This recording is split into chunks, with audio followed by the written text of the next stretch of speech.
ये कहानी है जॉन नाम के आदमी की, जिसे समुद्र के बीच में एक अनजान बोट मिलती है। अब जब वो उसके अंदर जाता है तो उसके साथ क्या क्या चीजें होती है ये जानकर आपके होश उड़ जाएंगे। कहानी शुरू होती है हमारे हीरो जॉन से, जो अपनी छोटी सी बोट लेकर निकल चुका है फिशिंग करने के लिए। लेकिन थोड़ी दूर चलने पर उसे अपनी तरफ फॉग आते हुए दिखता है और सामने से बिल्कुल अंधेरा हो चुका था। वो उसी अंधेरे में थोड़ी दूर आगे बढ़ता है और तब उसे एक बड़ी सी बोट दिखाई देती है। वो उसके पास जाता है और उसके मालिक को बुलाने की कोशिश करता है, शायद कोई यहाँ फंस गया हो। उसे कोई आवाज नहीं आती, मतलब ये बोट लावारिस है। वो पहले तो अपनी छोटी सी बोट को बांधता है और उसके ऊपर चढ़ जाता है और फिर बड़ी वाली बोट पर चढ़ जाता है। अंदर जाने पर बोट बिल्कुल नॉर्मल लग रही थी। वहां जो खाना रखा हुआ था वो भी फ्रेश था, मतलब कि इसे ज्यादा टाइम नहीं हुआ है यहाँ पर खड़े हुए। जॉन बोट स्टार्ट करने की कोशिश करता है लेकिन वो नहीं होती, जिसके बाद वो दूरबीन से आसपास देखता है कि शायद इसका मालिक कहीं आसपास हो और उसे दिख जाए, पर दूर दूर तक कोई भी नहीं था। वो रेडियो पर भी मैसेज कंट्रोल रूम में भेजता है, एक अबैंडन बोट यहाँ फंसी हुई है, अगर कोई मुझे सुन रहा है तो प्लीज जवाब दे। लेकिन कोई जवाब नहीं आता। ये सारी चीजें करने के बाद वो दोबारा डेक पर जाता है। अब वहां पहुंचकर उसके होश उड़ जाते हैं क्योंकि उसकी छोटी बोट वहां से गायब थी। लेकिन उसने तो अपनी बोट बांध रखी थी, तो वो कैसे गायब हो गई, यही सोचकर उसके दिमाग फटने लगता है। और एक तो ये बोट बंद है और ऊपर से उसकी बोट गायब है। अब वो मैप में देखने की कोशिश करता है कि आखिर वो किस जगह पर फंसा हुआ है, पर उसे कुछ भी पता नहीं चलता क्योंकि आसपास सिर्फ पानी ही पानी है।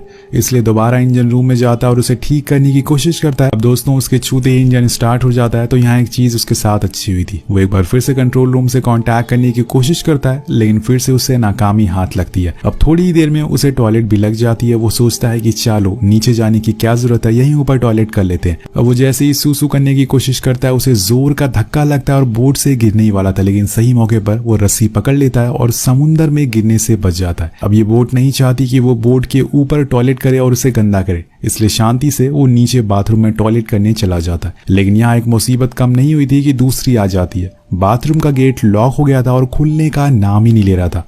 अब वो उसे ऊपर से नीचे तक हर जगह खोलने की कोशिश करता है, लेकिन तभी उसे एक कैंची मिलती है। वो उसे भी ट्राई करता है गेट खोलने की, लेकिन सारी कोशिशें बेकार थी। अब उसे बाहर से रेडियो पर किसी की आवाज सुनाई देती। इसी पल से विंडो से बाहर एक शिप भी वो देखता है। अगर वो बाहर नहीं गया तो शिप यहाँ से चला जाएगा और वो फिर से अकेला रह जाएगा। इसलिए वो अपनी पूरी ताकत लगा देता है उसे खोलने के लिए उस डोर को, लेकिन फिर भी कुछ नहीं होता। अब वो विंडो से बाहर शिप को एक कपड़ा दिखाता है कि शायद वो उसे देखकर रुक जाए, लेकिन वो छोटा सा कपड़ा कैप्टन देख नहीं पाते और शिप जाने लगता है। जॉन को एक दूसरा आइडिया आता है। वो एक रस्सी से अपनी बोट को रोकने की कोशिश करता है। उसकी ये कोशिश काफी अच्छी थी, लेकिन तभी वो रस्सी जाकर इंजन के फैन में फंस जाती है और दूसरी तरफ की रस्सी जॉन के गले में।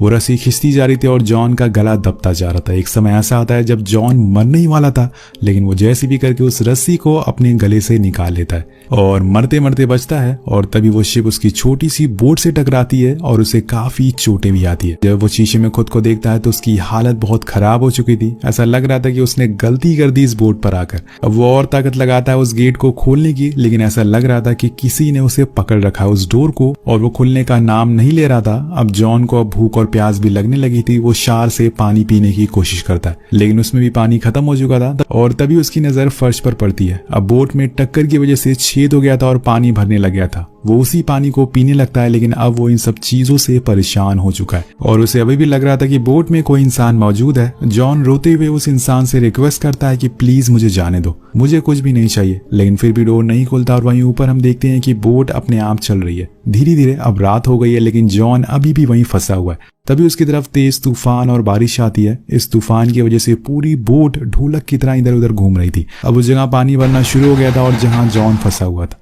जॉन की समझ नहीं आ रहा था कि वो करे तो करे क्या। अब वो बस चुपचाप वहीं बैठ जाता और जब उसकी आंख खुलती है तो तूफान शांत हो चुका था, लेकिन जॉन बैठे बैठे अकड़ चुका था। उसकी उंगलियां अकड़ गई थी। बोट में कंधे तक पानी भर चुका था। वो बड़ी ही मुश्किल से खड़ा होता है और एक बार फिर कोशिश करता है कि शायद इस बार गेट खुल जाए। इस बार वो पानी के नीचे जाता और देखता है कि गेट तो पहले से खुला है, किसी ने गेट को खोल दिया था। अब वो जोर का धक्का देता और उसे तोड़कर बाहर आ जाता है। वो सबसे पहले तो भागते हुए डेक पर जाता है और खुली हवा में सांस लेता है। उसे समझ नहीं आ रहा था कि एक्चुअल में इस बोट पर हो क्या रहा है। ऐसा लग रहा है कि इस बोट को किसी आत्मा ने अपने वश में कर लिया है और इसे चला रही है। अब उसे यहाँ से कैसे भी करके निकलना है तो उसे एक आइडिया आता है। वो कुछ एयर बैग्स निकालता है और नीचे से वही बाथरूम का फ्लोर वाला जो डोर होता है वो लाता है। फिर उन दोनों की मदद से वो बोट बनाता है जिससे कि यहाँ से निकल सके।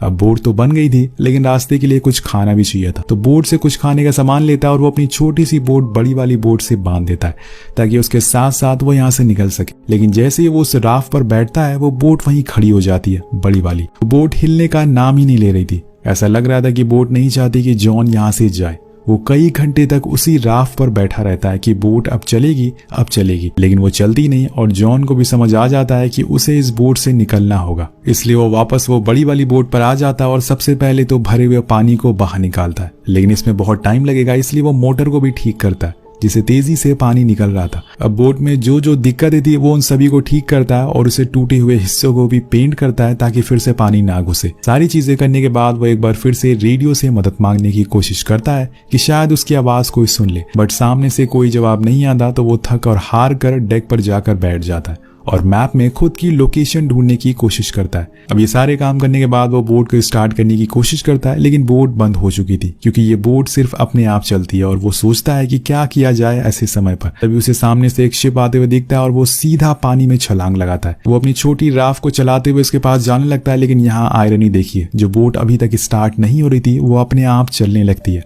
और सीधा उसी की तरफ आने लगती है। अब वो अपनी राफ्ट से और तेज भागता है, लेकिन वो बोट और तेज स्पीड कर देती है और वो बस उसे टकराने ही वाली थी कि वो पानी में कूद जाता है और अपनी जान बचाता है और उसकी आंखों के सामने से ही वो शिप दूर चली जाती है।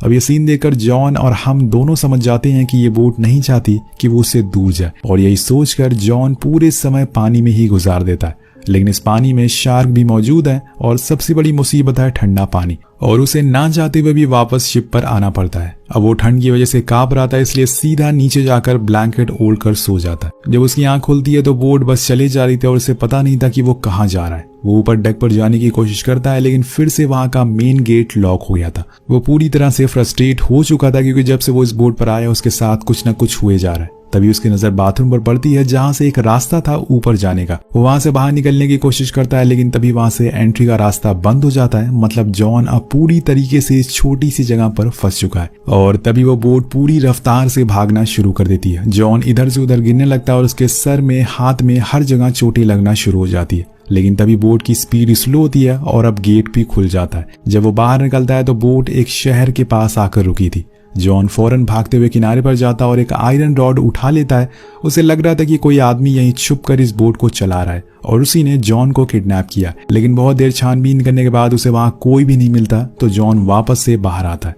लेकिन अब जो मंजर वो देखता है उसके होश उड़ जाते हैं क्योंकि बोट अपने आप चल रही थी और वो जॉन को किनारे पर छोड़कर जा रही थी। उसे समझ आ जाता है कि जरूर कोई शक्ति इस बोट को चला रही है और वो बोट फिर से अपने नए शिकार पर निकल चुकी थी। जॉन उस जगह की सबसे ऊपर वाली चोटी पर जाता है और समुद्र को देखता है और फिर से यहाँ से बाहर निकलने की कोशिश करता है, लेकिन घूम फिर कर फिर से वहीं आ जाता है। तभी उसे वहां अपनी बोट मिलती है जिससे वो समुद्र में गया था मूवी की शुरुआत में, लेकिन अब वो फिर से वापस किनारे पर आ गई है। अब वो बोट किनारे तक कैसे आई या फिर इस बोट में क्या था, इसी सस्पेंस के साथ ये कहानी खत्म हो जाती है। आपको क्या लगता है नीचे कमेंट करके जरूर बताइएगा। मिलते हैं आपसे अगली वीडियो में। Thank you so much watching.